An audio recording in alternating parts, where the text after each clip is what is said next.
Siyempre, titikman po natin yan kung okay na yung kanyang templa.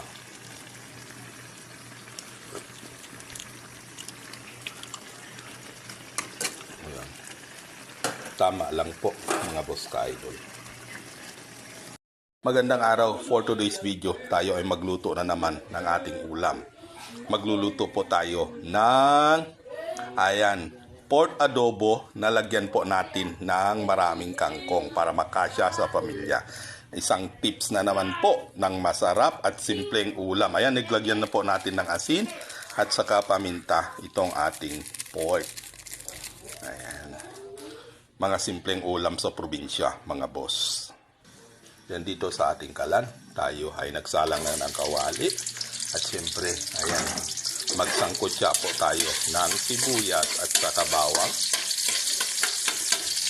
Antayin natin na maging brown yan bago natin ilagay yung ating na-marinate na pork. Then ayan, mabango na po siya mga boss ka-idol. Pag ganyan na po, islagay na po natin ang ating pork mga boss ka-idol. Ayan. Then, takpan muna natin mga boss ka-idol. At syempre, himayin natin itong sandamukal na kangkong na kinuha natin dyan sa ating kangkungan mga boss. Ayan, o diba? Press na gulay, napakasustansya. Ayan, na kahit ihalo natin sa karne ay masustansya pa rin mga boss ka-idol dahil dito sa ating ilalagay na kangkong.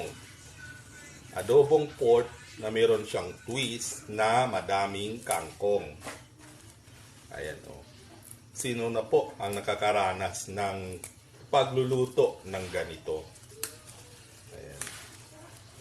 Sa simpleng ulam lang ay mapasarap ang ating pananghalian. Ayan. Siyempre, haluin natin itong ating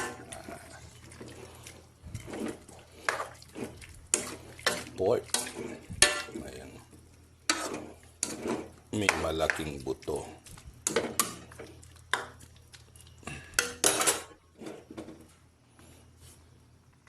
At siyempre, tayo ay maglagay ng soy dyan. Ayan. Medyo napadami ata mga boss. Maglagay din po tayo ng suka, konti lang. Then, takpan na natin mga boss kahit.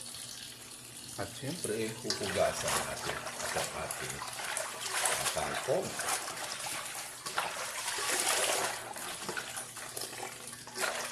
Adaming kangkong.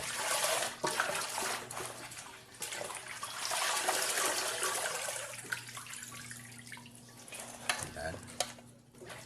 Sarap niyan mga boss ka-idol.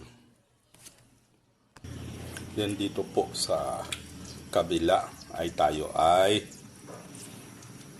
magigisa din ng munggo na lagyan natin ng miki mga boss. Yan. Naglagay din po tayo ng tinapa o tinggir. Hintayin lang po natin na mag-brown yan bago natin ilagay yung nalagang munggo. Then, pag ganyan na po na nagba-brown na, ay it's time naman na ilagay na po natin itong ating munggo. O, diba? At dahil tayo ay maglalagay ng migi dyan, magdagdag po tayo ng sabaw para hindi po magiging parang kanin ang ating ginisang munggo with miki. Then, dito naman sa isang burner o isang kabilang burner na kalan, charot, ay haluin natin itong ating adobong pork na haluan natin ng kangkong. Dito po ay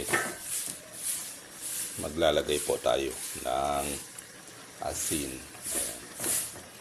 Huwag po damihan ng asin. Baka mapaalat po mamaya mga bossing. Ayan. Maglagay po tayo ng paminta.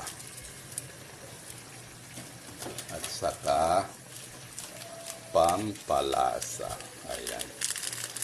Ang pagbibideo po natin ng ating mga nilulutong ulam na ganito upang mapa-inspire po natin ang ating mga manunood o parang adagdag kaalaman din sa kanila pag sila ay magluluto na kahit sa napakasimpleng paraan ng pagluluto ay mabibigyan natin sila ng idea.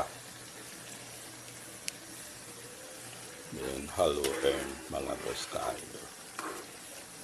Hintayin lang po natin na bahagyang kumulo yan bago natin ilagay yung Mickey.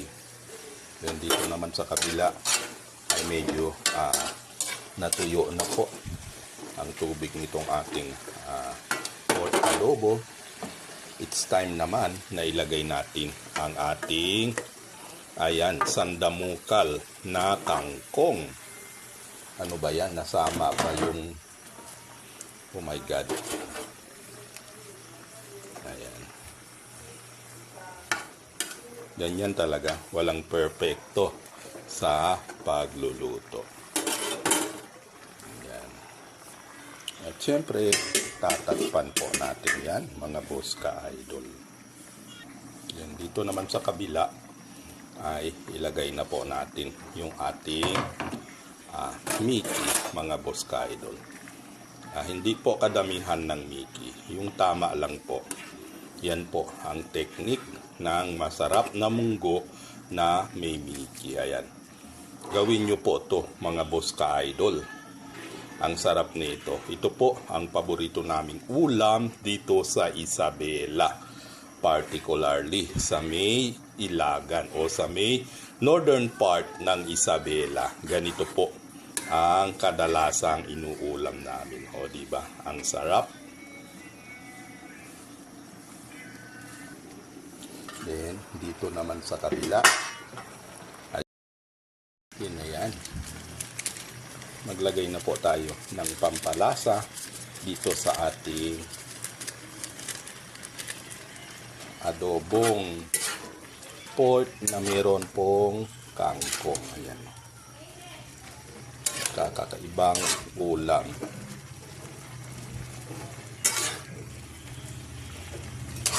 Ayan.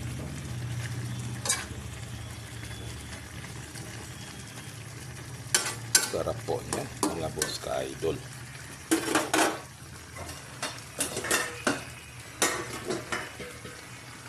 At syempre, titikman po natin yan kung okay na yung kanyang templa.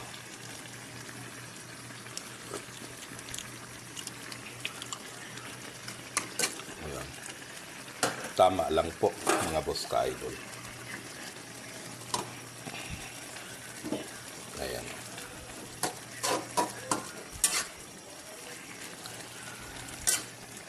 Okay na po yan. Sarap na po. Then, dito naman sa kabila ang ating Mickey o yung munggo na may Mickey. Ayan. Sarap din po niyan mga boss ka-idol. Luto na po ang ating mga ulam. Hanggang dito na lang po. Maraming salamat sa pagpanood. Magandang araw.